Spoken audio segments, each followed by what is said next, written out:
आज का हमारा लेक्चर 1 का ही आगे का पार्ट होगा। आज के लेक्चर में थोड़ी सी चलिए हमारा डिफिकल्ट टर्म्स जो आएंगी, तो आपको बायोलॉजी हम बिल्कुल शुरू कर चुके पेशेंसली थे, चीज़ों उसका का लेक्चर एनालिसिस नंबर करना 2 है है ये। और पहले पूरा लेक्चर में लेक्चर हमने लास्ट तक बेसिकली देखे देखिए। थे कि जो मेन हमारे पास में टर्म्स आती हैं या फिर कहीं की जो अलग अलग ब्रांचेज होती हैं उनके जनक कौन है, किसके बारे में हमने डिस्कस किया था कि उनके जनक कौन कौन है।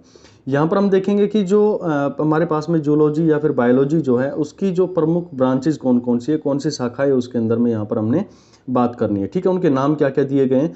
तो सबसे पहले मैं बात शुरू करता हूँ मॉर्फोलॉजी। मॉर्फोलॉजी यानी कि जिसको हिंदी में आपने जाना होगा आकारिकी। आकारिकी ये किसके बारे में बात करती है, जो जंतु होते हैं और उनकी आकृति यानी कि किस तरह का उनका शेप है उसके बारे में इसमें डिस्कस किया जाता है। ठीक है, नेक्स्ट हम बात करें कि साइकोलॉजी, जो फिजियोलॉजी, सॉरी साइकोलॉजी नहीं, फिजियोलॉजी, ये बात करती है कि जो प्राणी है यानी कि हम लोग हैं या फिर कोई एनिमल है, उनकी किस तरह से क्या उनके अंग हैं, कैसे उनकी क्रियाएं होती हैं। जैसे हम बात करें कि हमारी बॉडी के अंदर में हाथ है तो उसका क्या यूज होगा, पैर है तो उसका क्या यूज होगा, तो क्या कौन बात करता है उसके लिए, फिजियोलॉजी है। ठीक है, फिजियोलॉजी उसके रिगार्डिंग बात करती है।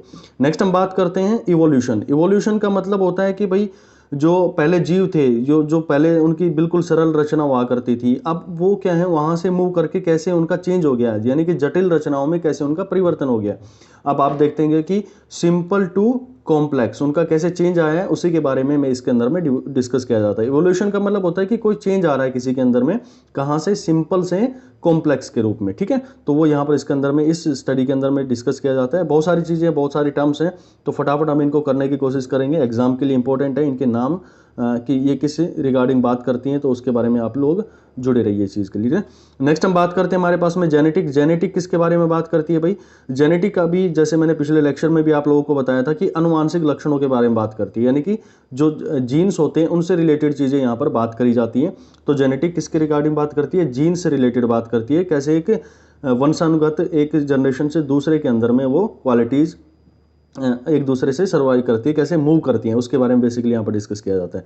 नेक्स्ट हम बात करें यूगनिक्स यानी कि सुजनिकी। सुजनिकी किसके बारे में बात करती है, ये जो भावी पीढ़ी में क्या सुधार आ सकते हैं, यानी कि जो जीन्स हैं उनके हिसाब से जो फ्यूचर हमारी जनरेशन्स होंगी उनमें हम क्या सुधार लेके आ सकते हैं। ठीक है, तो वो यूगनिक्स के बारे में वहाँ पर उस स्टडी को बोला जाता है, उस ब्रांच को यूगनिक्स बोला जाता है, यानी कि सुजनिकी, यानी कि कैसे उनको ठीक किया जा सके। ठीक है, जेनेटिक जो पीछे से आगे आई है।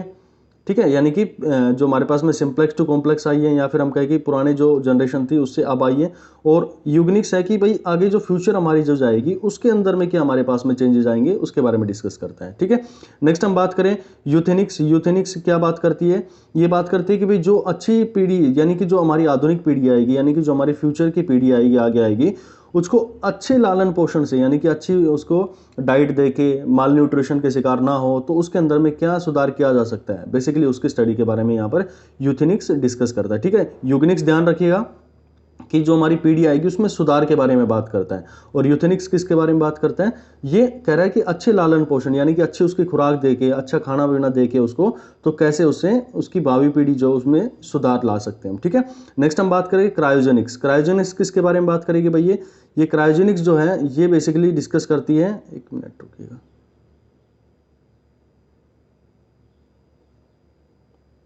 क्रायोजेनिक्स है ये बेसिकली डिस्कस करता है कि भाई जो जंतु होते हैं तो उनके अंदर में सर्दियों के अंदर में किस तरह का प्रभाव पड़ता है, यानी कि उनकी बॉडी के ऊपर में शीत लहरों का, ठंडेपन का कैसे उनके ऊपर में इफेक्ट पड़ता है, तो वो बात करती है क्रायोजेनिक्स। नाम याद रखिएगा, इंपॉर्टेंट है ये। ठीक है, नेक्स्ट हम बात करें सूक्ष्म जैविकी। सूक्ष्म जैविकी यानी कि माइक्रोबायोलॉजी, आपने मेरे साथ में अभी पढ़ी भी थी, माइक्रोबायोलॉजी के जनक कौन है। ठीक है, जल्दी से कमेंट बॉक्स में आप लोग मेरे को बताएंगे भाई कौन है माइक्रोबायोलॉजी के जनक। ठीक है, तो ये बेसिकली माइक्रो जो ऑर्गेनिजम्स होते हैं, वेरी गुड, कुछ लोगों ने बिल्कुल सही जवाब दिया होगा, जो लुईस पाश्चर के नाम से इन्होंने जाना होगा उस चीज़ को। ठीक है, तो वही है बिल्कुल इसके। सूक्ष्म जीवों का अध्ययन कौन करता है भाई, ये इस स्टडी को जो बोला जाता है, इस ब्रांच को जो बोला जाता है, that is known A micro biology के नाम से हम जानते हैं। ठीक है, नेक्स्ट हम बात करें बैक्टीरियोलॉजी। बैक्टीरियोलॉजी यानी कि जिनको आपने जीवाणुओं के नाम से जाना होगा, तो जो बैक्टीरिया के नाम से आपको याद आ रहा है कि भाई ये बेसिकली बैक्टीरिया जो होती है उनकी स्टडी करते हैं। तो ऐसी ब्रांच जो कि साइंस की ऐसी ब्रांच, देखो लॉजी का मैंने आप लोगों को पहले लेक्चर में बताया था, लॉजी आप लोगों के लिए ज़्यादा इंपॉर्टेंट नहीं है, उसके आगे जो लगे वर्ड्स हैं उनका मतलब है। लॉजी का मतलब ही सीधा होता है अध्ययन, यानी कि किसी चीज़ की स्टडी आप जब कर रहे होते हैं तो उसको लॉजी बोल देते हैं। ठीक है, तो बैक्टीरिया आगे आ गया तो पीछे लॉजी आ गया, तो बेसिकली बैक्टीरिया के बारे में बात कर रही है। उसी तरह से जैसे वायरोलॉजी तो आपने बोल दिया भाई अध्ययन करना है, लास्ट वाली जो चीज़ है सॉरी यहाँ पर हमारे पास में वायरो आ गया, यानी कि वायरस से रिलेटेड है, तो हम इसको बोलते हैं विषाणु विज्ञान। विषाणु विज्ञान की जो स्टडी होती है वेरी इंपॉर्टेंट है, एग्जाम में पूछा जा सकता है, आया हुआ ये क्वेश्चन, ठीक है। तो वायरोलॉजी यानी कि वायरस के बारे में जब डिस्कस करते हैं तो उसको वायरोलॉजी बोला जाता है, ठीक है। चलिए नेक्स्ट हम बात करते हैं मिमोकोलॉजी। मिमोकोलॉजी बेसिकली आपने देखा होगा कि जो चींटियां होती हैं उनके बारे में डिस्कस करता है। लॉजी कब आप बिल्कुल भूल जाइए, मीमो यानी कि जो मीमको है उनको हम चींटियां बोलते हैं, जो हमारे पास में चींटियां हैं उनके बारे में यहां पर ये डिस्कस करता है, ठीक है। नेक्स्ट हम देखते हैं इसके आगे, एक मिनट थोड़ा सा एरर आ रहा है, चलिए। अराकनोलॉजी यानी कि जो मकड़ियां होती हैं उनके बारे में यहां पर इसके अंदर में डिस्कस किया जाता है। किसके अंदर में? आर्कनोलॉजी। जब मकड़ियों की डिस्कस किया जाए या स्पाइडर्स के बारे में जब डिस्कस करते हैं तो उसको क्या बोलते हैं? आर्कनोलॉजी बोलते हैं, ठीक है। नेक्स्ट हम बात करें रेप्टाइल्स। रेप्टाइल्स का मतलब होता है सरीसृपों, ठीक है। जो ओफिनोलॉजी जो बेसिकली है वो किसके ऊपर में बात करती है? जो सांप होते हैं, देखिए यहाँ पर हम हर्पेटोलॉजी में भी बात कर सकते हैं। हर्पेटोलॉजी होती है वो भी रेप्टाइल्स के ऊपर में यानी कि सरीसृपों के ऊपर में बात करती है। नेक्स्ट हम बात करें सर्पेनेटोलॉजी। सर्पेनेटोलॉजी के बारे में बात करें तो जैसा इसका नाम बता रहा है कि ये किसके बारे में बात करती है? सांपों के बारे में बात करती है। तो 3 नाम यहाँ पर आपके एग्जाम में पूछे जा सकते हैं कि हर्पेटोलॉजी किससे रिलेटेड होती है? रेप्टाइल्स होते हैं, ठीक है। उसी तरह से ओफिनोलॉजी होती है, ओफियोलॉजी होती है, वो स्नेक्स के रिलेटेड होती है। नेक्स्ट हम बात करें सर्पेंटोलॉजी, यानी कि ये जैसा इसके नाम से आपको विदित हो रहा होगा कि ये स्नेक से रिलेटेड आया होगा, ठीक है। नेक्स्ट हम बात करें, हमारे पास में ऑर्थिनोलॉजी आता है, ऑर्निथोलॉजी जो कि पक्षियों से रिलेटेड है, वेरी इंपॉर्टेंट है, बहुत इंपॉर्टेंट है भाई ये, ठीक है। जो मैंने आप लोगों को बताया था नेशनल पार्क है, तो उसकी डॉक्टर सलीम थे, उनके नाम पे जम्मू कश्मीर के अंदर में एक इसके नेशनल पार्क भी बनाया गया है डॉक्टर सलीम के नाम पे। तो डॉक्टर सलीम कौन थे? भारत के एक बहुत ही फेमस कौन थे? ऑर्निथोलॉजी थे, ठीक है, ऑर्निथोलॉजिस्ट थे। जो स्टडी होती है उसको ऑर्थिनोलॉजी बोलते हैं, और जो इनकी स्टडी करता है उसको बोलते हैं ऑर्निथोलॉजिस्ट। आखिर में क्या जुड़ जाता है? उसके IST उसके साथ में जुड़ जाता है, ठीक है।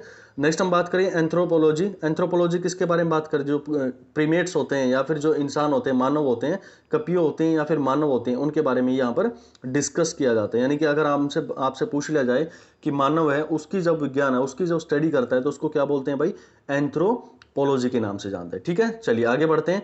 यूपेनिक्स, आपने मेरे साथ में थोड़ी देर पहले भी पढ़ा था यूपेनिक्स कि जो हमारी पीढ़ियां हैं उनको कैसे हम जेनेटिकली ठीक कर सकते हैं। तो जेनेटिक इंजीनियरिंग के द्वारा जो आगे के रोग्स हैं, यानी कि उनके अंदर में कोई फ्यूचर जो जनरेशन है उनके अंदर में कोई रोग ना आए, तो उस ब्रांच को हम बोलते हैं यूफोनिक्स के नाम से जानते हैं, ठीक है। नेक्स्ट हम बात करते हैं भाई रोग विज्ञान यानी कि पैथोलॉजी के बारे में बात करते हैं, ठीक है। तो पैथोलॉजी के अंदर में हम जब बात करते हैं तो पैथोलॉजी बेसिकली जो रोग होते हैं उनके अध्ययन को हम किस नाम से जानते हैं? उस स्टडी को किस नाम से जानते हैं? तो उसको जाना जाता है पैथोलॉजी। जब आप जाते होंगे भाई कहीं भी, तो डॉक्टर क्या लिखता है? कुछ टेस्ट वगैरह लिख देता है आप लोगों को, भाई जाकर ये टेस्ट करवा के आ जाओ। वो टेस्ट आप करवाने जाओगे तो कहाँ पर जाते हैं? आप किसी पैथ लैब के अंदर में तो जाते हैं। तो पैथ लैब में बेसिकली क्या कर रहा है? जो रोग हैं उनका अध्ययन किया जाता है कि भाई आपको ब्लड के अंदर में, यूरिन के अंदर में क्या रोग है, तो वो पैथ होता है, पैथोलॉजी वहां से टर्म हमारे पास में निकल के आती है। नेक्स्ट हम बात करें विष विज्ञान यानी कि टॉक्सिकोलॉजी। जो विषैले पदार्थ होते हैं शरीर पे उनका क्या प्रभाव पड़ेगा, वो इसके अंदर में टॉक्सिकोलॉजी के अंदर में डिस्कस किए जाते हैं। नेक्स्ट वेरी इंपॉर्टेंट राइनोलॉजी, ठीक है। राइनोलॉजी बेसिकली ENT से रिलेटेड होती है। ENT का मतलब होता है, आपने गए होंगे हॉस्पिटल में तो वहां पे 3 डिपार्टमेंट होते हैं। एक डिपार्टमेंट होता है जो कि ENT के नाम से हम जानते हैं। तो E से हमारे पास में क्या होता है? ईयर होता है, N से नोज होता है, और T से हमारे पास में टीथ होता है, ठीक है। तो ये 3 ऐसे, थ्रोट होता है, टिथ नहीं, थ्रोट होता है। तो ये 3 नाक, कान और गले, इनका क्या होता है? एक ही चीज, सारे एक साथ में जुड़े होते हैं। तो इनकी जो स्टडी होती है इसको बोला जाता है राइनोलॉजी बोला जाता है, ठीक है। चलिए नेक्स्ट हम बात करते हैं गायनिकोलॉजी। वेरी इंपॉर्टेंट है ये भाई, गायनिकोलॉजी पूछा जाता है एग्जाम के अंदर में। तो जो फीमेल होती हैं उनकी जो रिप्रोडक्टिव पार्ट्स होते हैं उनके बेसिकली यहाँ पर डिस्कस किया जाता है। तो वो जो स्टडी होती है उसके अंदर में जो टर्म होती है, कौन सी ब्रांच के अंदर में की जाती है? गायनिकोलॉजी के नाम से उसको स्टडी किया जाता है। और जो डॉक्टर होता है या फिर जो इसको स्टडी करता है उसको क्या बोलते हैं? गायनिकोलॉजिस्ट। यानी कि जब भी कोई फीमेल होती है, जब उसको किसी डॉक्टर के पास में जाना है, यानी कि फीमेल रिप्रोडक्टिव पार्ट्स के रिगार्डिंग, यानी कि इन चीज़ों से रिलेटेड कोई चीज़ें बात करनी है, या फिर कोई प्रेगनेंसी है या कोई बच्चा हो रहा है, तो वो किसके पास में कंसल्ट करते हैं, वो गायनेकोलॉजिस्ट होता है, उसी से वहाँ पर कंसल्ट किया जाता है। ठीक है, नेक्स्ट हम बात करते हैं इसके अंदर में कैलोलॉजी। कैलोलॉजी किसके लिए भाई? ये जैसे आप लोग देखते होंगे कि भाई आजकल सुंदरता के ऊपर में बहुत सारा काम हो रहा है, सब कोई सुंदर दिखना चाहता है। ठीक है, तो वो किस तरह से मानवीय सौंदर्यीकरण किस तरह से किया जाए, तो ऐसी जो स्टडी होती है उसको एक नाम दे दिया गया है, कैलोलॉजी के नाम से हम जानते हैं। ठीक है, नेक्स्ट हम बात करें, वेरी इंपॉर्टेंट भाई, very very important, apiculture. Apiculture, apiculture basically किसके बारे में बात करता है? ये हमारे पास में अब थोड़े हम ये बात करते हैं कि कौन किस चीज़ से रिलेटेड है। ठीक है, कहाँ पर क्या पालन हो रहा है उससे बात कर रहे हैं। तो ये बेसिकली डिस्कस करता है मधुमक्खी के जो पालन करते हैं ना, आपने देखा होगा कि खेतों में लोग बाग कुछ लोग होते हैं और वहाँ पे ऐसे हब्सा बना लेते हैं, छोटे छोटे डब्बे रख लेते हैं। ठीक है, तो वो बेसिकली कर क्या रहे हैं, वहाँ पे मधुमक्खियां हैं, उनका पालन कर रहे हो। ठीक है, तो ऐसे साइंस को क्या बोलते हैं? ऐसी को बोलते हैं एपीकल्चर के नाम से हम जानते हैं। ठीक है, नेक्स्ट हम बात करते हैं सेरीकल्चर। सेरी यानी कि हमारे पास में रेशम को बोलते हैं, तो रेशम की जो खेती होती है या फिर उसका जो विज्ञान होता है तो उसको बोला जाता है सेरीकल्चर। ये दोनों बहुत इंपॉर्टेंट है भैया आपके एग्जाम के लिए, कौन कौन से? एपीकल्चर एंड सेरीकल्चर यहाँ पर हमारे पास में। ठीक है, नेक्स्ट हम बात करते हैं पीसीकल्चर। पीसीकल्चर किससे रिलेटेड होगा भाई? ये भी इंपॉर्टेंट है, आजकल एग्जाम में पूछा जा रहा है ये पीसीकल्चर। ठीक है, तो ये मछली पालन जो होता है ना, मछली पालन से रिलेटेड है यहाँ पर। नेक्स्ट हम बात करें पोल्ट्री, सबको जानते होंगे, मुर्गी या बतख जो भी होते हैं इनकी जो स्टडी करते हैं उसको हम पोल्ट्री के नाम से जानते हैं। नेक्स्ट हम बात करें पिगरी, जैसे इसका नाम से पता चल रहा है पिग यानी कि सुअर, उनकी जो स्टडी की जाती है तो साइंस की उस ब्रांच को हम पिगरी बोल रहे हैं। ठीक है, देखिए ये चीज़ें क्या है कि आपकी स्टैटिक डेटा के रूप में आप लोगों को याद करनी है, बार बार इनको रिवाइज करना है, एक बार में याद नहीं होंगी ये। मैं लेक्चर में आप लोगों को यहाँ पर इसलिए इनिशियली लेक्चर ये इसलिए उठा रहा हूँ क्योंकि यहाँ से आपका एक क्वेश्चन बनता है भाई, एग्जाम्स के अंदर में पूछा जाता है और नॉर्मली आप लोग इस पॉइंट को छोड़ के चले जाते हैं। तो मेरा मेन मोटिव यहाँ पर यही है कि आप ये चीज़ें ना छोड़ें, आपके वन स्टॉप के अंदर में दिमाग में जाएं, ताकि एग्जाम में जब आप आए आंखों के सामने आए तो तुरंत वहाँ पर टिक कर दो। यह आपका एग्जाम में मार्क्स दिलाने के लिए बहुत यूजफुल है। ठीक है, छोड़ना नहीं इन चीज़ों को, हो सकता है कि आपको ये लेक्चर 1 से 2 बार देखना पड़े। ठीक है, चलिए बात करते हैं एंथोलॉजी। एंथोलॉजी होती है भाई, एंथो जो होते हैं उनको बेसिकली हम बोलते हैं जो हमारे पास में पेड़ पौधे पुष्प यानी कि फूल होते हैं, फूल से रिलेटेड जो चीज़ें होती हैं उनको हम एंथो बोलते हैं। तो एंथो से यानी पुष्पों से जो रिलेटेड होती है उसको हम बोलते हैं एंथोलॉजी। ठीक है, नेक्स्ट हम बात करें पोमोलॉजी। पोमोलॉजी जैसा कि आपको यहाँ से पता लग रहा, पोमो जो होते हैं उनको हम बोलते हैं फल, यानी कि जितने हमारे पास फ्रूट्स होते हैं उनकी जो स्टडी की जाती है that is known as pomology. ठीक है, चलिए हम आगे बढ़ते हैं। इक्टाइलॉजी, इक्टाइलॉजी किसके लिए रिगार्डिंग बात करती है? ये मछलियों का जो है उसके रिगार्डिंग बात करती है। ठीक है, अभी आपने थोड़ी देर पहले मेरे साथ में एक और देखा था, फिशिकल्चर के नाम से देखा था, ये मछली पालन है भाई, यहाँ पर ये मछली पालन है। लेकिन जब हम इनकी मछलियों की स्टडी करते हैं तो इसको हम किस नाम से जानते हैं? इक्टाइलॉजी के नाम से जानते हैं। ठीक है, यहाँ पर हमारे पास में हो गया इक्टाइलॉजी। नेक्स्ट हम बात करें एंटोमोलॉजी। एंटोमोलॉजी जो भी हमारे पास में कीड़े होते हैं, कीड़े उनकी स्टडी जो होती है उसको हम एंटोमोलॉजी बोलते हैं। ठीक है, नेक्स्ट हम बात करें डेंड्रोलॉजी। डेंड्रोलॉजी जो झाड़ियाँ होती है, देखो ये भी इंपॉर्टेंट है, झाड़ियों से रिलेटेड कई बार 1-2 बार एग्जाम में पूछा गया है ये। तो यहाँ पर आप देखेंगे कि डेंड्रोलॉजी तो वो झाड़ियों से रिलेटेड जो होते हैं, जो ऐसे झाड़ियाँ उग जाती हैं उनके बारे में यहाँ पर स्टडी की जाती है। सौरोलॉजी जो होती है वो बेसिकली छिपकलियाँ जो होती हैं, छिपकली आप देखते हैं ना जो दीवारों पर घूम रही होती है, तो उसकी भी एक स्टडी की जाती है। छिपकलियों की बहुत सारी प्रजातियां पाई जाती हैं, तो उन्हीं के रिलेटेड जो होती है उसको बोला जाता है सौरोलॉजी के नाम से जानते हैं। ठीक है, ये ऐसे रिलेटेड बहुत सारे वर्ड्स आपको एग्जाम में मिलेंगे, तो आपको कंफ्यूज नहीं होना है जब आप स्टडी कर रहे हैं, तो इनको बिल्कुल क्रिस्टल क्लैरिटी के साथ में 1-2 बार आप इनको ध्यान में निकालते चले जाइए। ठीक है, नेक्स्ट हम बात करें सिल्वीकल्चर। ठीक है, तो जो कास्टिपेड होते हैं, कास्टिपेड्स होते हैं, उनके बारे में इसके अंदर में डिस्कस किया जाता है। तो कौन सा भैया? सिल्वी कल्चर के बारे में, यहाँ पर कास्टी जो पेड़ होते हैं उनके बारे में यहाँ पर इसका अध्ययन किया जाता है। ठीक है, नेक्स्ट हम बात करते हैं, ये तो थे हमारे भाई क्या मेन ब्रांचेज होती हैं, यानी कि कौन से किस में स्टडी की जाती है। उसी तरह से साइंस के भी कुछ हमारे पास में ब्रांचेज हैं। किस तरह से हमने साइंस को, टोटल साइंस है, अभी तक हमने किसके बारे में बात किया था? जो बायोलॉजी थी उसको हमने कैसे कैसे डिस्कस डिवाइड कर रखा है। ये सारी ब्रांचेज थी जो हमने अभी पीछे पढ़ी थी कि आपने बायोलॉजी को कितने भागों में डिवाइड करके रखा हुआ है। अब मैं बात करूँ कि भाई साइंस जो है, जो मेरे पास में साइंस है, साइंस को भी बहुत सारे भागों में डिवाइड कर रखा है। आपने पढ़ा था फिजिक्स, केमिस्ट्री और बायोलॉजी में इसको डिवाइड कर रखा है। ठीक है, लेकिन इसके अंदर में भी आप अलग अलग ब्रांचेज में जाएंगे तो इनमें भी फर्दर डिविडेशन है। तो हम एक ओवरऑल ये मान लेते हैं कि भाई साइंस को हमने अलग अलग हिस्सों में डिवाइड कर रखा है। अब कौन कौन से अलग अलग हिस्से हैं और किस नाम से वो जाने जाते हैं, ये इंपॉर्टेंट है आपके एग्जाम के लिए। ठीक है, तो नेक्स्ट हमारे पास में आता है कि एस्ट्रोलॉजी। एस्ट्रोलॉजी जो ज्योतिष शास्त्र से रिलेटेड होती है, सबको पता है। एस्ट्रोनॉमी यानी कि खगोलीय पिंड, जो भी हमारे यूनिवर्स के अंदर में, जो हमारे चारों तरफ जो हमारे पास में यूनिवर्स, हम यहाँ अर्थ में हैं तो हमारे चारों तरफ जो चीज़ें घटित हो रही है उसकी जो स्टडी हो रही है आसमान में, यानी खगोलीय पिंडों के जो अध्ययन होता है उसको बोला जाता है एस्ट्रोनॉमी के नाम से। सेरेमिक्स यानी कि जो चीनी मिट्टी के पत्थर बर्तन होते हैं उनके बारे में डिस्कस किया जाता है। नेक्स्ट हम बात करें कॉस्मोलॉजी, तो ये जो ब्रह्मांड है, जितना भी समस्त ब्रह्मांड है, देखो एस्ट्रोनॉमी तो जो हमारे खगोलीय पिंड है, जैसे हमारे पास में अर्थ हो गया, मरकरी हो गया, विनस हो गया, जो भी ये पिंड है उनके बारे में हम डिस्कस कर रहे होते हैं, ठीक है। लेकिन कॉस्मोलॉजी होती है पूरे ब्रह्मांड को कवर कर लेती है, केवल भाई अर्थ थोड़ी ना इस संसार के अंदर में, ये तो इसकी एक गैलेक्सी है। जो आप लोग ये 9 ग्रह देखते हैं, 8 ग्रह देखते हैं, जो ये तो इसकी गैलेक्सी है। इसी तरह से पता नहीं कितनी हजारों गैलेक्सीज इस पूरे यूनिवर्स के अंदर में, तो उन पूरे की जो स्टडी होती है उसको हम बोलते हैं कॉस्मोलॉजी, ठीक है। चलिए नेक्स्ट हम बात करें क्रायोजेनिक्स। क्रायोजेनिक्स होती है कि जो हमारे पास में लो टेम्परेचर के ऊपर में और उनके किस तरह से आपको उनके प्रयोग करना है या फिर किस तरह से उनको नियंत्रण करना है, उसकी जो स्टडी होती है वो क्रायोजेनिक्स के ऊपर में हम स्टडी करते हैं, उस ब्रांच के अंदर में हम इसको स्टडी करते हैं, ठीक है। नेक्स्ट हम बात करें एपिडेमियोलॉजी, तो जो महामारी आ जाते हैं, जैसे इस टाइम पे कोरोना एक महामारी के रूप में आ रही है, तो इसको मैं एक एपिडेमियोलॉजी बोलेंगे भाई। इसके ऊपर में जो स्टडी चल रही है वो किस बेसिकली क्या चल रहा है, यहाँ पर एपिडेमियोलॉजी चल रही है, ठीक है। उसकी स्टडी के बीमारियों के उपचार के ऊपर में काम कर रहे हैं। एक्स बायोलॉजी यानी कि इसके अंदर में पृथ्वी के जो भी आसपास में जितने ग्रह और उपग्रह हैं उन पे जीवन की कोई संभावना हो सकती है या नहीं हो सकती है, उसके बारे में यहाँ पर डिस्कस किया जाता है। जियोलॉजी, जैसे आप लोगों को अर्थ, जियो मतलब ज्योग्राफी यानी कि अर्थ रिलेटेड है, तो पृथ्वी की जितनी भी आंतरिक संरचनाएं हैं, कैसे उसके अंदर में बनी है, क्या क्या उसके अंदर में है, तो सारी जियोलॉजी के अंदर में बात करते हैं। जेरोंटोलॉजी का मतलब होता है कि जो अगर बात करें तो वृद्धावस्था, यानी कि जब उसे कोई आदमी है या फिर कोई भी पेड़ पौधा है या कोई भी चीज़ है जो वृद्ध हो गई, यानी कि उम्र के साथ में वो बीतती जा रही है, उनकी उम्र ज़्यादा हो गई है, तो उससे बात करें कि उससे रिलेटेड जो चीज़ें हैं, जो उसके अंदर में क्या क्या उसके संबंधित तथ्य हो सकते हैं, तो उनके बारे में जो स्टडी की जाती है, यानी कि उनके क्या क्या हमारे पास में हम उनसे निकाल सकते हैं, उनकी एज से हम क्या उनके ऊपर में रिसर्च कर सकते हैं, वो सारी हमारे पास में जेरोनोटोलॉजी के अंदर में हम यहाँ पर कंसिडर करते हैं, ठीक है। नेक्स्ट हम बात करें हॉर्टिकल्चर, तो हॉर्टिकल्चर यहाँ पर आप बात करो कि जो फल फूल हैं या फिर साग सब्जियां हैं, बाग हैं, फूल हैं, उन सब के बारे में यहाँ पर हम जो हॉर्टिकल्चर वो सबको कवर कर लेते हैं, यानी कि जितना भी फ्लोरा है, फ्लोरा मैंने आप लोगों से बात की, जितने भी प्लांट्स होते हैं वो सारे इसके अंदर में हम हॉर्टिकल्चर के रिगार्डिंग बात कर लेते हैं, जितनी भी हमारे पास में साग सब्जियां या फिर फूल वगैरह है, ठीक है। नेक्स्ट हम बात करते हैं होलोग्राफी।